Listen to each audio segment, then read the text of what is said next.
என் பெருமான் உன்னை சொல்றாரு, அன்னைக்கு போய் சொன்னாங்கல்ல, தேவலோகத்துல உள்ளவங்க, வைகுண்ட லோகத்துல உள்ளவங்க, சிவலோகத்துல உள்ளவங்க, பரலோகத்துல உள்ளவங்க, பிரம்மலோகத்துல உள்ளவங்க எல்லா பேரும் சீக்கிரம் அழைங்க கேட்போம் அப்படின்னா.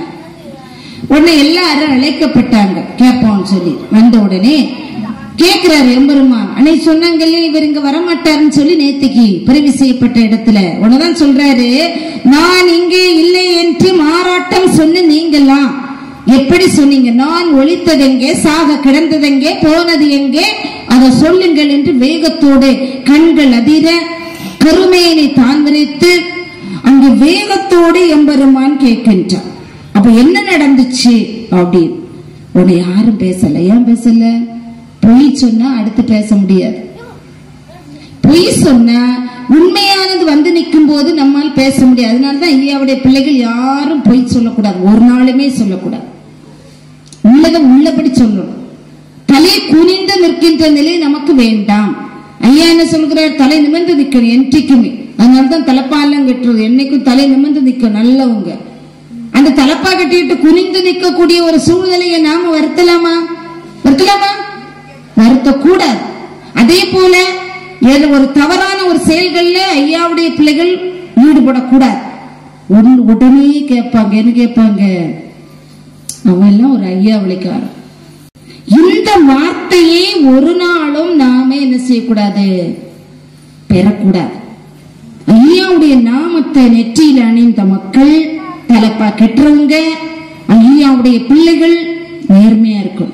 இந்த தவறான சொல்லுக்கு நாம ஒரு நாளுமே ஆளாக கூடாது. அப்படி ஆளானா குனிந்து நிக்கணும், தலைப்பா கட்டிட்டு குனிய கூடாது ஒரு நாள். அதுதான் இங்க சொல்ற. வீரர்கள் கோழைகள் அல்ல, குனிந்து குட்டுப்படுகிறவர்கள் அல்ல ஐயாவுடைய பிள்ளைகள். நிமிர்ந்து நிற்கிறவங்க வீரர்கள், சாதிக்க பிறந்தவர்கள், சாக பிறந்தவர்கள் அல்ல. அது தெளிவா புரியணும். நாம என்னைக்குமே நாம நிமிர்ந்து நிற்கக்கூடியவர்கள். இதைத்தான் இங்க சொல்றாங்க. இந்த மேலோகத்தார் குனிஞ்சிட்டாங்க, ஏன் போய் சொன்னாங்க? உடனேதான் சொல்றாங்க, சிவன் சொல்றாரு, பேச்சு பேசும் கிளிக்கு பின்பூனை நாட்டமுற்றால் கீச்சு கீச்சு என்று கிளி கீழ்பதுங்க வேண்டியதேன்? வாசகம். கிளி நல்லா காய்ச்சி பூச்சுன்னு கத்தும், சொல்லி கொடுத்தா சொல்லும். ஒரு பூனை பக்கத்துல வந்து இருந்துட்டுன்னு வைங்க, பேசுமா? பேசாது, உயிர் பயம், பிடிச்சிருமே, சாப்பிட்டுருமே என்று. அது போலதான் அன்னைக்கு அறம்பாடி எல்லாமே சொன்னாங்க, இவரங்க இல்லைன்னா. ஆனால் எம்பெருமான் இங்க வந்த உடனே யாருமே ஒண்ணும் பேசல, பேச முடியாது. ஒண்ணுதான் சொல்றாரு, பொல்லாதார்க்கெல்லாம் பிறப்பு வந்து இசைந்திருக்கு, இல்லாதார்க்கெல்லாம் பிறப்பு வந்து இசைந்திருக்கு. இவங்க எல்லா பேரும் பூவுலகில் பிறவி எடுக்க வேண்டியதுதான். அதனால நடக்கும் வழியில முன்னாடி நிச்சயித்தபடி மேலோகத்தார்கள் என்னுடைய விந்தில் பிறவி எடுப்பார் என்று ஆகமத்தில் சொல்லப்பட்டபடியாக பிறவி செய்ய நியாயம் உண்டு என்று அங்கே சொன்னதும் என் பெருமான் சிவபெருமான் சொல்ல, சரி எல்லா பேரையும் பிறவி எடுங்க. ஏன்னா நாம எல்லாம் பிறவி எடுத்த கதை அதுக்கு அப்புறம் தான் வருது. ஆக எல்லா பேரையும் அழைத்து தர்மபுரி ராஜ்யத்தை உருவாக்குவதற்கு தாங்களே உருவாக்க வேண்டும் அங்கே என்று சொன்ன முதல்ல தேவலோகத்தை என பிள்ளை மொழி சொன்ன காரணத்தினால். இப்ப பிள்ளை மொழி சொன்ன காரணம்னா என்ன? பிள்ளை என்ன செய்யும்? நல்லதோ கெட்டதோ எதுவும் சொல்லாம ஆமான்னு சொல்லுன்னா ஆமான்னு சொல்லும், அப்படிதானா? அதுக்கப்புறம் தான் அந்த பிள்ளை ஆமான்னு சொல்லுது. உடனே சொன்னதுக்கு ஆமா. நம்ம என்ன சொல்றோம்? சின்ன பிள்ளை என்ன செய்யும்? அதுக்கு எது வேணும், எது விருப்பமோ புரிஞ்சோ புரியாமல ஒரு பதில சொல்லும். அதான் கள்ளம் இல்லாத மொழி. ஆனால் அந்த பிள்ளை மொழி சொல்லுகின்ற அந்த பிள்ளைய கள்ளம் படிச்சு வச்சு கொடுக்க கூடாது. நாம தான் என்ன செய்கிறோம்? பிள்ளைகளுக்கு கள்ளம் படிச்சு கொடுக்கறது யாரு? தாய். நம்ம தான் பெற்றோர், முக்கியமா தாய். அது உண்மைதான், உண்மை ஒத்துக்கணும். ஏன்னா ஒரே ஒரு சின்ன உதாரணம். இந்த பிள்ளை என்ன செய்யும்னா, சின்ன பிள்ளைகள் பேச ஆரம்பிச்சு ஒரு 2 வயசு 3 வயசு எல்லாம் ஆகின்ற பொழுதே எல்லாமே அது வீட்டுல உள்ளது அதை புரிஞ்சுக்க கூடிய தன்மை உண்டு. எல்லாமே கிரகிச்சு வச்சுட்டு மறுநாள் காலையில இன்னைக்கு உள்ளது என்ன செய்யும்? காலையில மற்றவங்கள்ட்ட போய் சொல்லிடும். பக்கத்துல இருக்கக்கூடிய வெடிச்சித்தியா இருந்தாலும் சரி, பெரியம்மாவா இருந்தாலும் சரி, அதுக்கு ஃப்ரெண்ட்ஸ் நண்பர்களா இருந்தாலும் சரி, எங்க வீட்டுல அது இருக்கு இது இருக்கு எல்லாத்தையுமே சொல்லிடும். அதுக்கப்புறம் அந்த அம்மா வந்து இந்த அம்மாட்ட கேட்பாங்க, நேற்றுக்கு இது வாங்கினீங்களாமே உங்க பிள்ளை சொல்லிச்சு அப்படின்னு. உடனே இந்த அம்மாக்கு ஆத்திரம் வந்துடும். அது என்ன, நம்ம வீட்டுல ரகசியமா நாம வைக்கிறத இந்த பிள்ளை போய் அங்க சொல்லி இருக்கு, உடனே அந்த பிள்ளைய பிடிச்சு வச்சு சொல்லுவாங்க. என்ன சொல்லுவாங்க, நம்ம வீட்டுல என்ன நடந்தாலும் சொல்லக்கூடாது, மாறாக ஒருத்த கேட்டாலும் இல்லைன்னு சொல்லணும், அப்படியான்னு கேட்டா இல்லைன்னு சொல்லணும், எது வேணாலும் மாறி சொல்லணுங்கிறத ஒன்னொன்னு அதுல இருந்து கொஞ்சம் கொஞ்சம் கொஞ்சமா என்ன செய்யறாங்க சொல்லி கொடுப்பாங்க. ஒரு ட்ரெஸ் எடுத்தாலும் எடுக்கல தெரியாது அப்படின்னு சொல்லவே படிச்சு கொடுப்போம். இது இயல்பு, இதுல இருந்து ஆரம்பிக்கும். உண்மைதானே? சில வீடுகள்ல பெரும்பாலும் இருக்கக்கூடிய இடத்துல வரக்கூடிய நிகழ்வு. இந்த பொய், அதான் பிள்ளை மொழி, பிள்ளை பொய் சொல்ல காரணம் இந்த சூழல் தான். பெற்றோர்னு நம்ம சொல்லி ஒருத்தருக்கு புண்படுத்துறதல்ல, இப்போ உலகில் இருக்கக்கூடிய சூழலின் காரணமாக பொய் அங்கே என்ன செய்கிறது, மனசுல பதிகின்றது. இந்த பதிந்து பொய் சொன்ன காரணத்தினாலதான் மேல் உலகத்தார் கீழ் உலகில் வர்றதுக்கு காரணம் ஆச்சு. நாமெல்லாம் மேலோகத்தார் கீழே வந்து எங்க இருக்காங்கன்னு கேட்டா நமக்கு என்ன பதில் சொல்ல முடியும்? நாமெல்லாம் தான். இப்போ உலகில் இருக்கக்கூடிய எல்லாமே மேல் உலகத்தினுடைய அந்த உயிர்களுடைய வழித்தோன்றல்கள், அவர்களுடைய கிளைகள். 7 உலகத்தாரும் இப்போ உலகில் பிறந்தார்கள். ஏற்கனவே 7 உலகத்தில் உள்ள உயிர்களை ஒவ்வொன்றாக எடுத்து எம்பெருமான் அயோத்தி அமர்த்த கங்கையில் 7 அம்மைமார்கள் மூலமாக பிறவி செய்தார். அவங்க பிறந்து வளர்ந்து கிளைகள் பெருகி வாழ்ந்திருக்காங்க. இப்ப அதைத்தான் சொல்றாரு, இந்த பொய் சொன்னாங்க இல்லையா அன்னைக்கு, திருமால் இங்க இல்ல அப்படின்னு சொல்லி ஒருத்தர் சொன்னாரு, அவர் இங்க வரமாட்டாரு, உறக்க மெய்ஞான ஒளி இருக்கிறாருன்னு சொன்ன உடனே எல்லாரும் சேர்ந்து ஒரு பதில சொன்னாங்க, ஆமா. அதனால நாம எல்லாம் வெளிப்பா இருக்க வேணும். ஒருத்த ஒண்ணு சொன்னாலும் ஆட்டு மந்த மாதிரி அதை நம்ம பேசக்கூடாது. ஆட்டு மந்தன்னு எதுக்கு சொல்றாங்க தெரியுமா? இங்க இல்ல நம்ம அவ்வளவு பார்க்க முடியாது. கொஞ்சம் கிழக்கு எல்லாம் போனா நிறைய ஆடு எல்லாம் செத்து செய்வாங்க, பெரிய பட்டியை போட்டு மேய விட்டு ஓகே கொஞ்சம் ஒரு இதுக்குள்ளாடியே விட்டுருப்பாங்க, கெட்ட மாட்டாங்க, அவுத்து விட்டுருப்பாங்க. ரோடு கிராஸ் பண்ணும்போது பார்த்தா ஒண்ணு முதல்ல கிராஸ் பண்ணிச்சுன்னு வைங்க, பஸ் வந்து நின்னா கூட அது நிக்காதாங்க, என்ன செய்யும், பின்னாடி வந்துட்டே இருக்கும். தெரியும், வண்டி ஓட்டுறவங்களுக்கு பின்னாடி வந்துட்டு இருக்கும். அப்போ நம்ம என்ன செய்யணும், எந்த விபத்தும் வராம இருக்க வேணுமானா வண்டியை நிப்பாட்டி விடணும். எல்லாமே ஒண்ணுக்கு பின்னாடி வந்துட்டே இருக்கும், வண்டி வருதா இல்லையான்னு பார்க்காது. ஆனா வேற உள்ள ஜீவன்களை பாருங்க, நாய் எல்லாம் பெரும்பாலும் கடி பிடிச்சிட்டு அப்படி எல்லாம் உடம்புதான் விபத்துக்குள்ளாகும். ரோடு கிராஸ் பண்ண நிக்குமே நல்ல புத்தியா பண்ணணும், கரெக்டா பார்த்துட்டு கொஞ்சம் தூரம் போயிட்டு வண்டி வருதான்னு பார்த்தா உடனே பார்த்துட்டு இங்க வரும். அது தெரியும், ஏதோ ஒரு நேரம் தான் என்ன செய்கிறது, விபத்துக்குள்ளாக்கும். வண்டிக்கு இடையில விழுந்து வண்டி ஓட்டுறவங்களையும் என்ன செய்யும், இஷ்டப்படுத்தும். அதுதான் இங்க சொல்றாங்க, ஆட்டு மந்த மாதிரி சொல்லக்கூடாது அப்படின்னு. நாம புரிந்து சொல்லணும். ஒருத்த ஒண்ணு சொன்னாலும் அது உண்மையா இல்லையாங்கிறத கிரகிக்கக்கூடிய ஆற்றல் பகுத்தறிவு நம்ம கையா தந்திருக்கு. இது இல்லாததுனாலதான் இதெல்லாம் நமக்கு நடந்துச்சு. அதனால இந்த பிறவியிலேயாவது நாம இதெல்லாம் தொலைச்சிட்டு இனி அடுத்த கட்டத்துக்கு நாம நல்லதுக்கு போகணும். அதுக்குதான் இந்த மனித பிறவி. மனித பிறவி நம்ம கையில தந்திருக்கிறது சும்மா சாப்பிட்டு உடம்பு வளர்த்து வாழ்ந்து செத்து போறதுக்கு அல்ல, நல்லதை செய்து சாதிக்கிறதுக்கு, அதன் மூலம் நல்ல மேல்கதி பெறுகிறதுக்கு தான் நாம இப்போ உலகில பிறப்படுத்திருக்கோம். அதை நாம நல்லா புரியும். நம்மால் இயன்றது எதுவோ அதை செய்யணும். இயலாததை போய் அங்க உள்ள போய் முங்கி முட்டிக்கிட்டு செத்து போறதுக்கு அல்ல, நமக்கு எது இயலுமோ அதை செய்யணும். பிறருக்கு எது நம்மால் முடியும் அதை பார்த்து நாம செய்யணும். இல்லாதவங்களுக்கு எது முடியுமோ முடியும். இந்த இடத்துல வந்து ஐயாவுடைய இந்த திருக்கோயில்ல நம்ம ஒரு பணி செய்யறோம்னா எல்லாருக்கும் எல்லா வேலையும் இயலாது. அவங்கவுங்களுக்கு எது இயலுமோ அதை செய்யணும். அதை செய்து அதுக்கேற்ற பாக்கியம் நமக்கு கிடைக்கும், அதை செய்யும். அதனாலதான் இங்க சொல்றாரு, அப்படி தன்னுடைய நிலை அறிந்து நாம செய்து பாக்கியம் பெறுகின்ற அளவுக்கு பலனோடு வாழும். அதுதான் இப்பிறவி எடுத்ததனுடைய நோக்கம். அதனால எல்லாமே நாம என்ன செய்யக்கூடாது, சும்மா வாழ்ந்துட்டு நாம போகிறதுக்கு அல்ல, ஏதோ ஒரு வழியில நம்மால் இயன்ற நல்லதை நாம செய்து சாதிக்கணும். குழந்தைகளுக்கு நாம இதைத்தான் சொல்லி கொடுக்கணும்.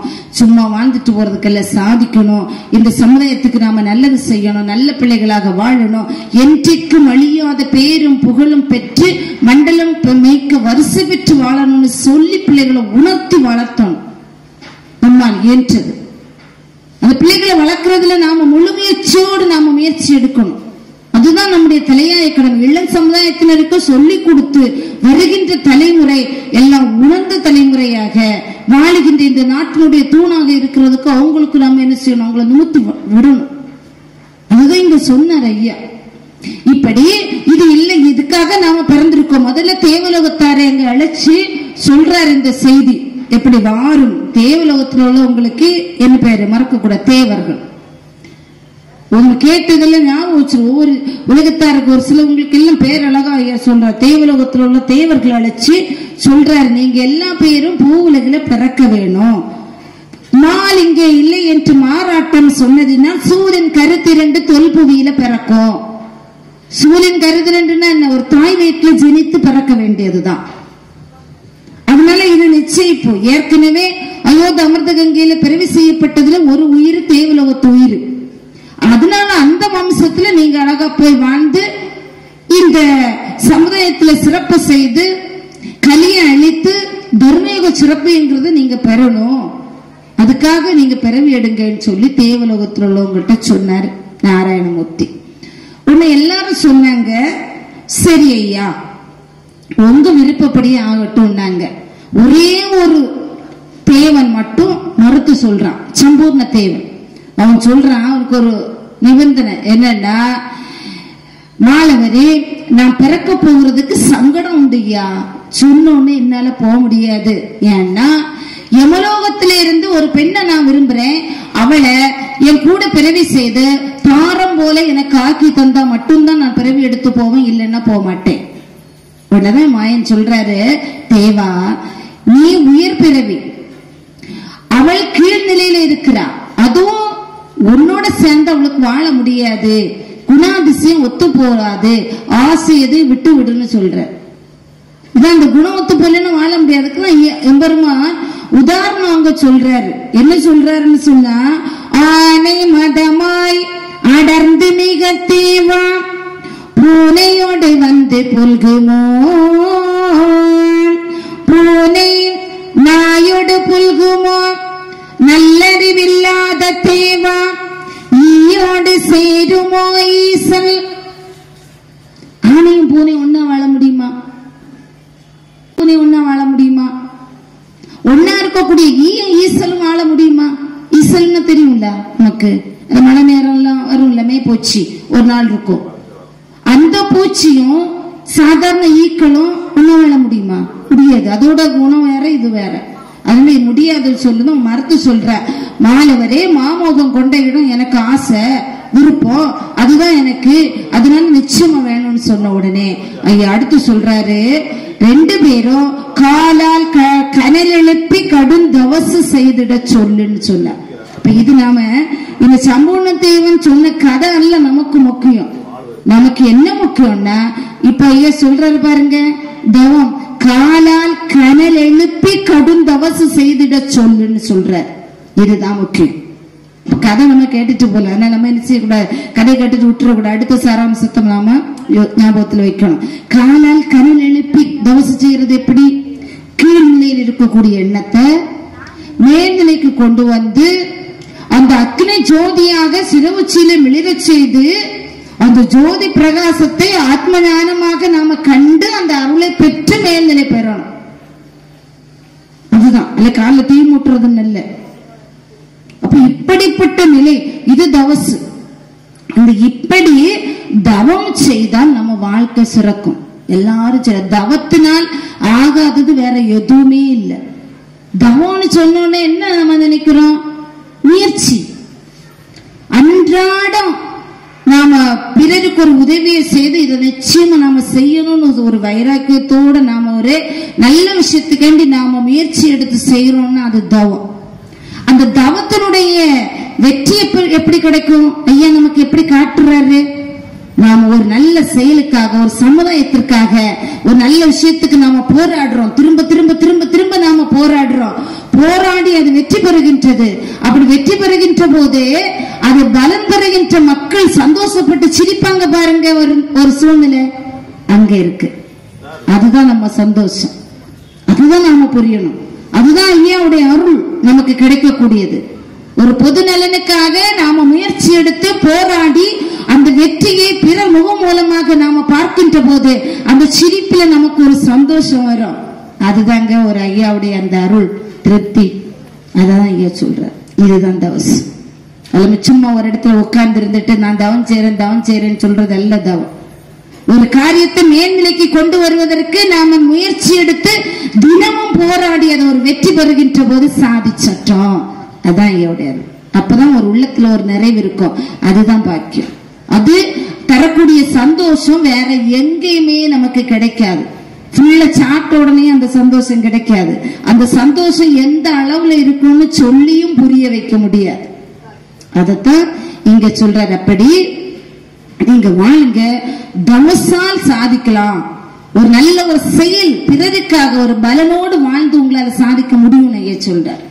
அப்படி சொன்னது சரின்னு சொல்லி 2 பேரும் தவத்துக்கு அங்கே போயிட்டாங்க. அதுக்கு அடுத்ததாக யமலோகத்தில் உள்ளவங்க அழைக்கிறார். யமலோகத்தில் உள்ளவங்களுக்கு தபோதனர்னு பேரு. அந்த தபோதனர்களை அழைச்சி, சரி நீங்க என்ன பண்றீங்க, பூவுலகில பிறக்கணும் அப்படின்னு சொன்னோன்னா அவங்க மறுப்பே சொல்லல.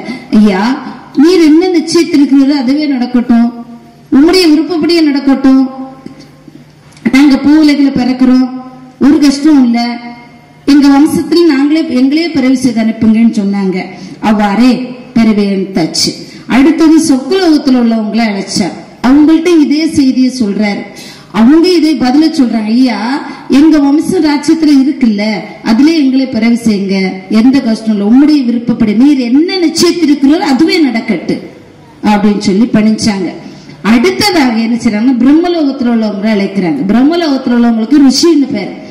அப்ப அந்த ரிஷிகளை அழைச்சி இந்த செய்தியை அங்கே சொல்லுகின்றார். ஏன்னா பூவுலகில பிறக்கணும், பிறவி எடுக்கணும், அதுக்கு என்ன செய்றீங்க உடனேதான் அவங்க கேட்டாங்க. ஏன்னா நமக்கு நேரம் ஒரு வாசகம் வந்துச்சு இல்ல, அதுதான் இதுக்கு தொடர்பான வாசகம். எப்படி திருவனந்தபுரத்துக்கு நாராயணமூர்த்தி வருகின்ற போது 55 கல்சிறைகள் வரிசையாக நின்றதுக்கு விமோச்சனம் கொடுத்து சீமைக்கு ஒருவராக நீங்க என்ன செய்யுங்க, ஆண்டிகளாக செல்லுங்களும் அனுப்பினார் இல்லையா? என்ன சொல்லி அனுப்பினாரு, பிச்சை எடுத்து மிச்சம் அதை வைக்காமல் வெளிப்பறந்து பாராமல் சீமைக்கு ஒருவராக நீங்க போங்க, ஆசை கருத்தை அறவே நீங்க என்ன செய்யணும், அறுத்து வாழணும்னு சொன்னார். தப்பு ஏதாவது நடந்தா அதுக்கு ஏற்றவாறு தண்டனை உங்களுக்கு உண்டுன்னு சொல்லி அனுப்பினார் அந்த ரிஷிகளுக்கு. இப்ப அதத்தான் இவங்க கேக்குறாங்க. ஐயாவே நாங்க பூவுலகில பிறக்கணும்னா அந்த வம்சம் எல்லாம் ராஜ்யத்துல இருக்குன்னு சொன்னீங்கல்ல, எப்படி வாழ்றாங்க, அடையாளம் என்ன? ஏன்னா அதோட அடையாளம் நமக்கு சொல்லணும் இல்லையா? இப்ப எப்படி சீமைக்கு ஒருவராக வாழுகின்றார்கள் என்பதை சொல்லுங்கள் என்று அங்கே சொல்ல எம்பெருமான் வரிசையை சொல்றாரு. இப்ப இந்த ரிஷிகளோட வாழ்க்கையை நாம பார்க்கின்ற போதே கொஞ்சம் வித்தியாசமா இருக்கும். அது நம்ம கொஞ்சம் புரியும். ஏன்னா வாசகம் நமக்கு நிறைய இருக்கு, அதை இப்ப நம்ம வாசிக்கல.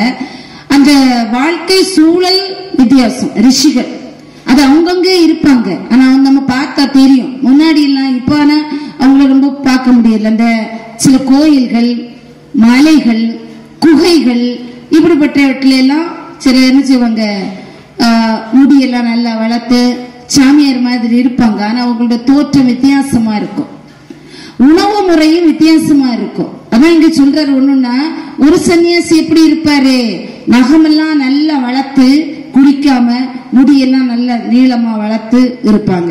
சிலது என்ன செய்வாங்க, பாலும் பழமும் மட்டுமே அருந்துவாங்க. சிலது என்ன செய்வாங்க, அவளும் பொரியும் சாப்பிடுவாங்க. சர்வத்துல பாலை வச்சு மந்திரத்தை ஓதி அதை குடிப்பாங்க. சிலர் என்ன செய்வாங்கன்னு சொன்னா அந்த சிறுபயிரை மாவாக்கி அதை வச்சு அதை சாப்பிடுவாங்க.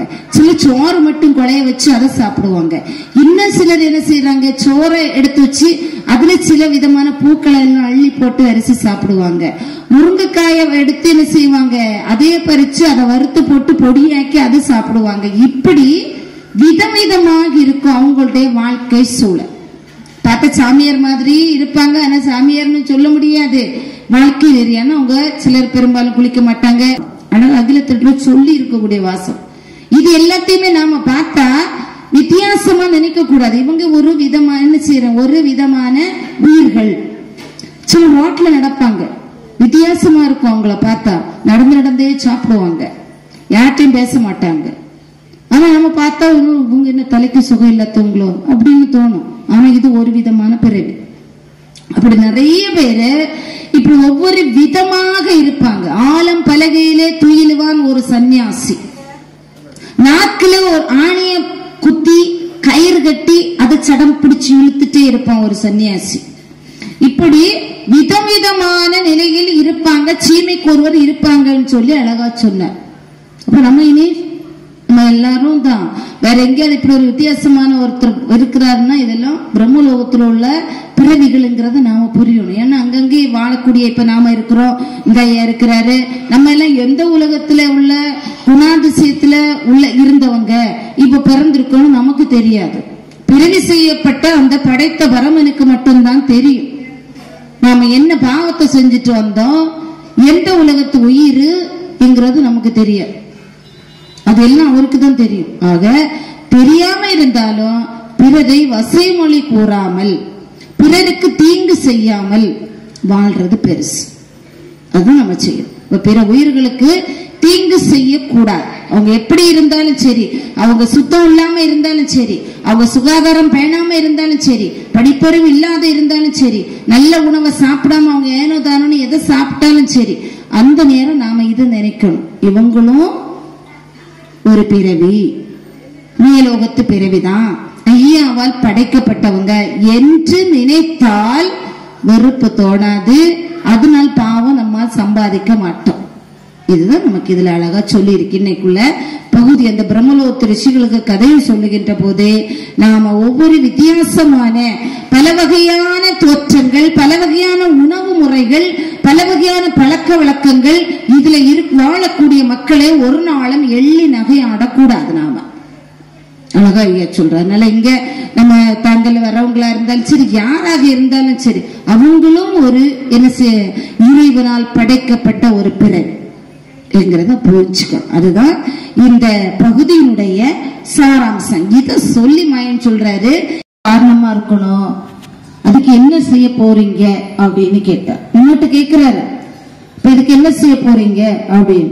ஒண்ணுதான் அவங்க சொல்றாங்க, ஆண்டவரே நாங்க நல்லது செய்து நல்ல சிறப்பை பெற்றது இல்லையா, எத்தனை நாள் வரைக்கும் நாங்க இருந்தோம், அழகா சொல்லு, ஏன்னா தர்மிகளாக நாங்க இருந்தோம், இந்த சிறப்பையெல்லாம் பெற்று நாங்கள் இருந்த எங்கள்கிட்ட இந்த பேய் நேச கலியில போய் பிறக்க நீங்க சொல்றீங்களே, அப்ப இதுல பிறந்தா நியாய நடுவெல்லாம் போயிருமே, அப்ப நாங்க எப்படி பிறக்கிறது அப்படின்னு சொல்லிட்டு அவங்க கேக்குறாங்க. உடனே அங்க எம்பெருமான் சொல்றாரு, உங்களுக்கு நீங்க நல்லா வாழ்ந்தீங்க, ஆனா இதுவரைக்கும் எதுவுமே நான் செய்யல. பரம்பொருளே சொல்றாரு, நீங்க நல்ல, அதாவது முந்தின அந்த பிறவி பாக்கியம், அதுதான் சொல்றாரு, நீங்க நல்லா வாழ்ந்தீங்க, ஆனா இதுவரையிலும் உங்களுக்கு நான் எதுவுமே செய்யல, அதனால இனி செய்ய போறேன். எப்படின்னா இந்த கலியை அழிப்பதற்கு அவதாரம் எடுத்து நான் போறேன். யார் சொல்றாங்க? நல்ல தெளிவா நம்ம இந்த இடம் புரிஞ்சுக்கணும். நாராயணமூர்த்தி சொல்றாரு, கலியை அழிப்பதற்கு நான் போறேன். இத்தனை நாளும் நீங்க என்ன செஞ்சீங்க? என் கூடவே என்னோட அந்த வழியிலே நீங்க வாழ்ந்துட்டு இருந்தீங்க. இப்ப நான் போறேன், நீங்களும் என்ன செய்யுங்க, கண்டிப்பா இந்த ராஜ்யத்துல வந்து நீங்க பெறங்க அப்படின்னு அவங்க சொல்லுவாங்க இல்லையா. ஆயரே, நாங்க இந்த ராஜ்யத்துல போனா உண்மை காணாம நாங்க வருந்துவோம். ஆயரே, ஆதி நாராயணரே, எங்களை மறந்து நீங்க எங்கய்யா போறீங்க?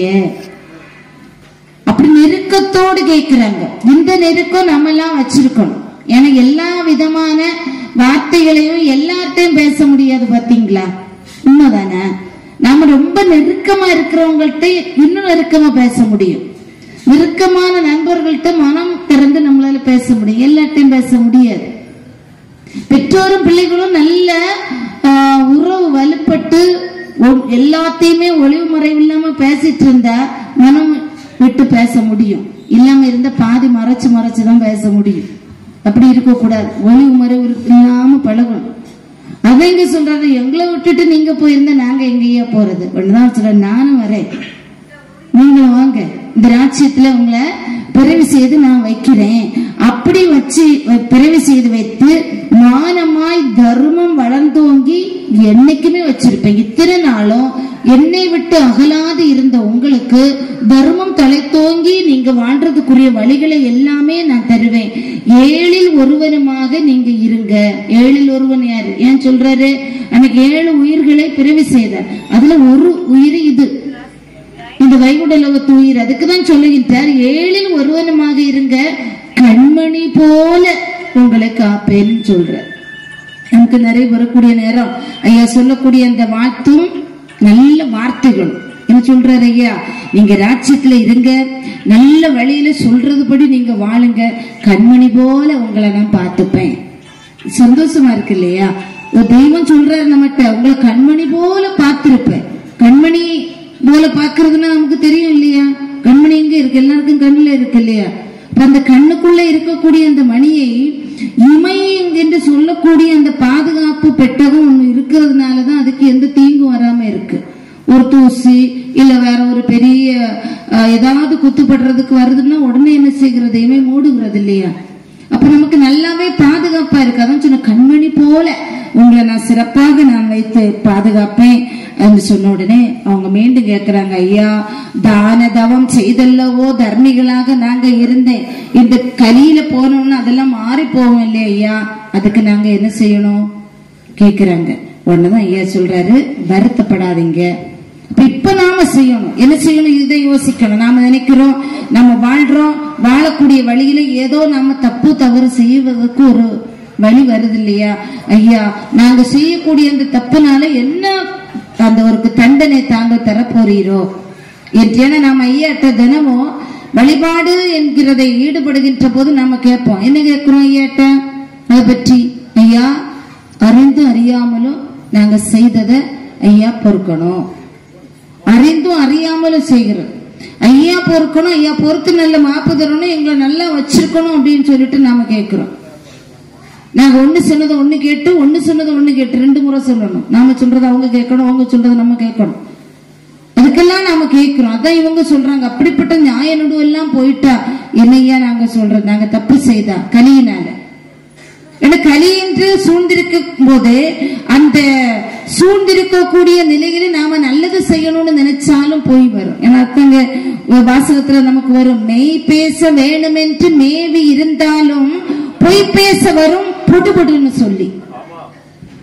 நல்லா தான் நினைப்போம் நம்ம இப்படித்தான் வாழணும், ஆனாலும் தெரியாமலே தப்பு பண்ணிடுறோம். அப்ப அதுக்கு என்ன செய்கிறது அப்படின்னு வருந்தணும். நாம வருந்தி கேட்டால் அதற்குரிய வழியை ஐயா சொல்லுவார். எப்படியும் வாழலாம்னு இருக்கக்கூடாது. ஐயாட்ட தான் நாம சொல்லணும், ஐயா நாங்க செய்த தப்ப தாங்களே பொறுக்கணும், இது மாதிரி தவறு செய்யாம எங்களை காக்கணும், நாங்க செய்யக்கூடிய இந்த ஒவ்வொரு நிலையிலும் கூட இருக்கணும். அப்படி கேட்கின்றப்பதான் ஐயா சொல்றாரு, நமக்கு கேட்கின்ற எல்லா மக்களுக்கும் ஐயா சொல்றாரு. வாசம் என்ன சொல்றாருன்னு சொன்னா, என் மக்கள் இக்கலியில் பட்டு உழன்று செய்யக்கூடிய தப்பு ஏதாவது இருந்தா வன்ம கலியினால், ஏன்னா இப்படி வருந்துகின்ற மக்களுக்கு சொல்றாரு. எல்லாம கொலை களவு கொள்ள எல்லாம் வேணும்னே திட்டம் போட்டு செய்யறவங்களுக்கு கலியினால வரக்கூடியதை நான் எல்லாம் பொறுத்து காப்பேன்னு ஐயா சொல்லல. ஏன்னா அவங்களுக்கு சந்தேகம் வரும், ஐயாதான் சொன்னார் இல்ல இப்ப கலியினால வரக்கூடியதெல்லாம் நான் பொறுப்பேன்னு சொல்லி. அப்படி சொல்லல, இப்படி வருந்தி வழியோடு நெறியோடு வாழுகின்ற மக்களுக்கு சொல்றாரு, என் மக்க நீங்க இந்த கலியினால பட்டு உழைச்சு செய்யக்கூடிய தவறுகள் ஏதாவது இருந்தா தாங்கி பொறுப்பேன், தருவேன் நான் நல்ல புத்தி. எதுக்கு?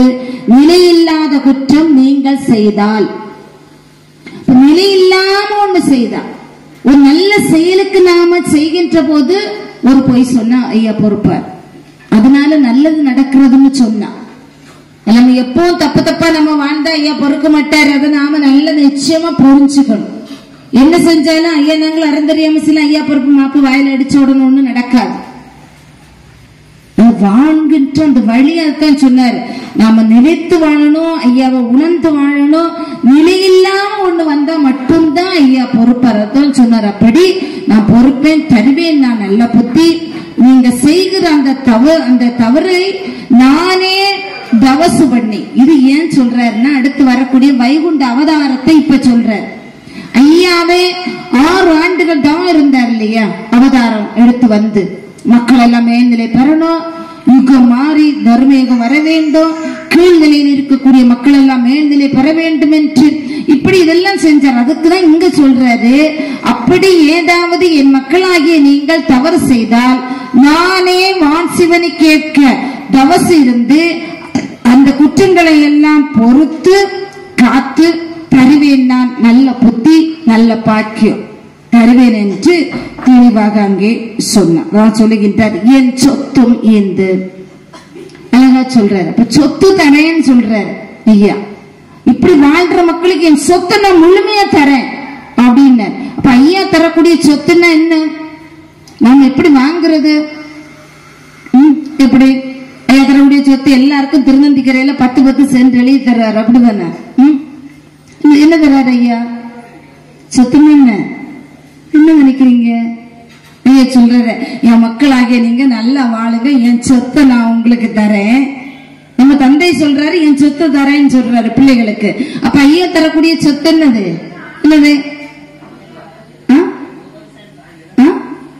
10 சென்ட். அதை விட ஐயாவுடைய அருள் விலை மதிப்பில்லாதது. பிறவி பிணி நீக்கி நம்மை எல்லாம் பேரின்பத்தில் ஆழ்த்துகின்ற அந்த அருள், அதுதான் ஐயாவுடைய சொத்து பிள்ளைகளுக்கு தரக்கூடிய. அதனால ஐயா இன்னைக்கு நமக்கு இந்த வாசகத்துல சொல்றாரு, நான் எல்லாமே தருவேன், என் சொத்தையும் தருவேன், தாடாண்மையாக தலைத்தோங்க என்னைக்கும் வாழ்ந்திருப்பேன் என்று தெளிவாக அங்கே தர்மிகளுக்கு சொல்லுகின்ற வாசகம் நமக்கு இன்னைக்கு நிறைவு வாசகமாக அமைந்திருக்கு.